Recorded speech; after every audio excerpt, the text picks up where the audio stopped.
எலும்புக்கும் சதைக்கும் மருத்துவம் கண்டேன், இதற்கொரு மருந்தை கண்டேன். இருந்தால் அவளை தன்னன் தனியே எரியும் நெருப்பில் விடுவேனா.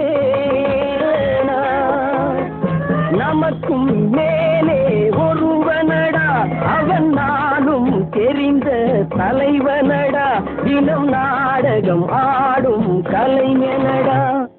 போனால் போகட்டும் போடா, போனால் போகட்டும் போடா. இந்த பூமியில் நிலையாய் வாழ்ந்தவர் யாரா? போனால் போகட்டும் போடா, போனால் போகட்டும் போடா, போனால் போகட்டும் போடா.